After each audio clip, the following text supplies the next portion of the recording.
Vic Soto and Piolo Pascual nagtagpo na at It's Showtime host. Doble dagok sa buhay ang nararanasan.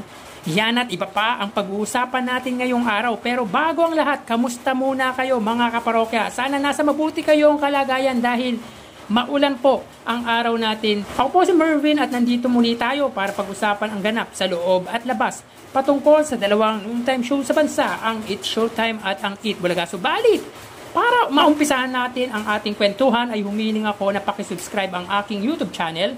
Pakiclick ang bell icon para una kayo ma-notify sa mga bagong video na ilalabas ko. At pakidamay nyo na din na i-follow ang aking Facebook page na Mega TV at ang aking TikTok account na Kaparokya TV. Maraming salamat! Sa mga kaparokya, sino ang na-excite sa labanan ng Red at Yellow team ng Eat Bulaga Olympics? At ano ang natutunan nyo sa kwento ng dalawang dating nagmamahalan sa Especially for You? So grabe ang mga ganap sa noontime shows. So unahin natin ang Eat Bulaga. Nagwagi ang team ni Jose or Team Red against sa team ni Wally Bayola na Team Yellow. Intense talaga ang labanan at lahat ay competitive, ayaw magpatalo. Samantala sa It's Showtime, grabe naman ang naranasang pain ng searcher na si Antoinette sa ex nitong si Dre. Kahit pa ulit-ulit siya nitong niloloko, ay eto pa din siya nagpapatawad. Sa huli ay pinili ni searcher ang searchee number 3 na si Noah. So good luck sa date ng dalawa. Mga kaparokya, pag-usapan naman natin ang It's Showtime host na si Lassie Marquez.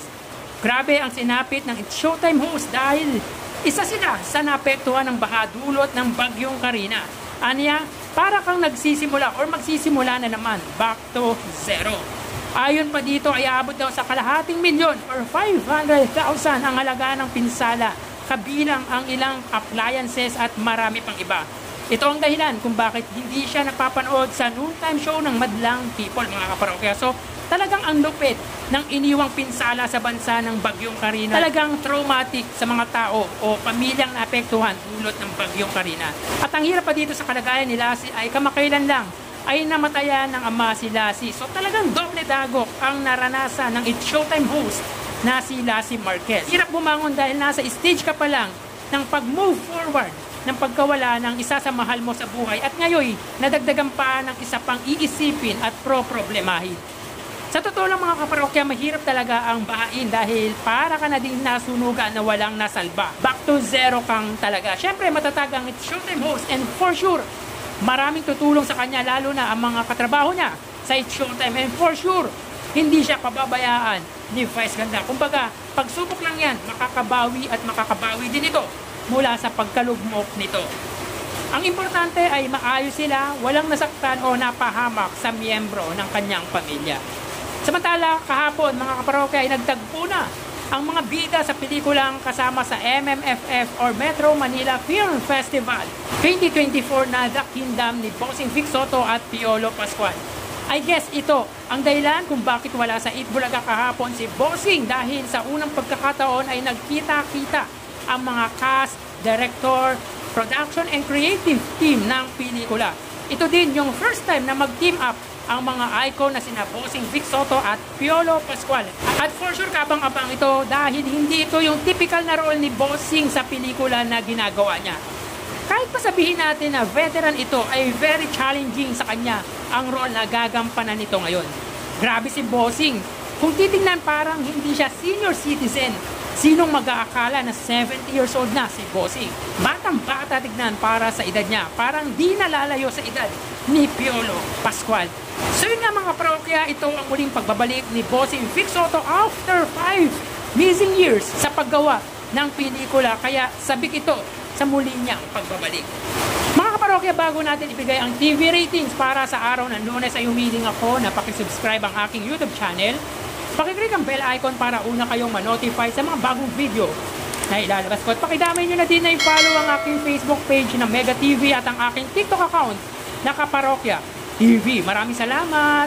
Sa mga kaparokya, mag-ingat po tayo dahil sobrang lakas po ng ulan ngayong hapon. So kahapon mga kaparokya, binahagi ko ang ratings ng dalawang noontime show para sa araw ng Sabado, July 27. At ngayon naman po, pag-uusapan natin ang TV ratings na inilabas ng AGP Noontime Nielsen Philippines para sa araw naman po ng Lunes, July 29. So recap po tayo sa araw ng Sabado. By the way mga kaparokya, sa page po tayo ng anti-TVJ na si Procnoy kukuha ng ratings dahil wala pong inilabas ang Lionhear TV para sa araw ng Sabado at Lunes. Check nyo po sa page ni Lionhear TV kung may inilabas po sila. Pansin ko mga kaparokya, kapag ata nakakakuha ng 7% ang It's Showtime, ang bagal ng release ng TV ratings ng Lionhear TV. So anyway, dito ang It's Showtime ay may 7.7% at ang Itbulaga ay may 4.1%. So tanging ang Itbulaga lang ang nakakuha ng TV ratings average nito na 4% at ang It's Showtime naman po ay hindi. So para sa akin, umangat po dito ang noontime show ng Gabarkal. So mapunta tayo sa araw ng Lunes, July 29. Dito ang It's Showtime ay may 7.5% at ang Itbulaga naman po ay may 3.4%.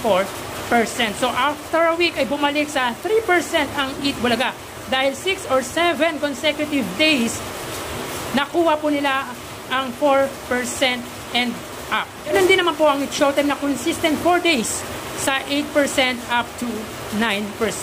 So dito may kita natin na angat pa din ang It's Showtime ng 4.1%, but as we can see na both noontime show did not get the average TV ratings, which are 8.4% for It's Showtime and 4% for Itbulaga. Tulad ng sinabi ko kamakailan mga kaparokya, starting Monday, July 29 po, ang TV ratings average po ng It's Showtime ay 8.4%.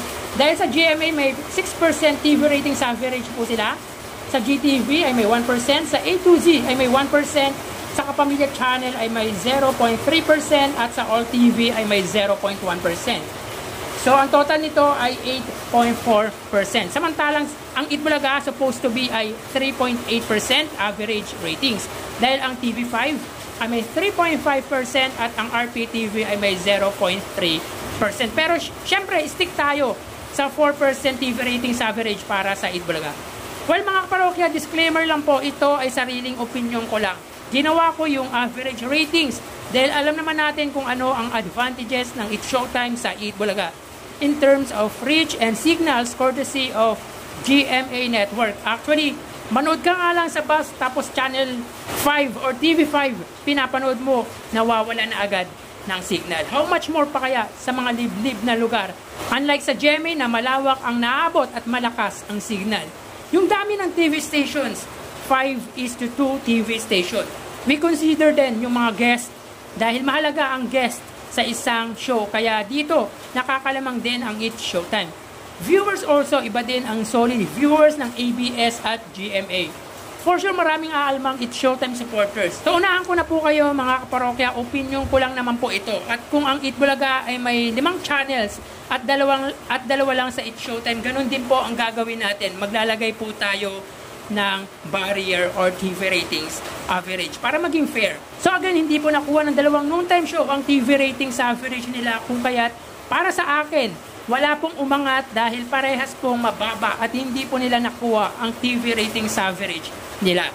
So dito ang GMA ay may 5.7%, ang GTV ay may 0.9%, ang A to Z ay may 0.5%, ang Kapamilya Channel ay may 0.4% at ang All TV ay 0. Samantalang sa Itbulaga naman, 3.1 para sa TV5 at 0.3 para sa RPTV. So dito tanging ang Kapamilya Channel lang ang nakamit ng average TV ratings and the rest po ay hindi. Samantalang hindi nakuha ng TV5 ang average TV ratings nila. For sure, ang Itbulaga, hindi nila tinitignan kung ilan ang lamang ng katapat, kundi makuha lang nila ang average TV ratings nila.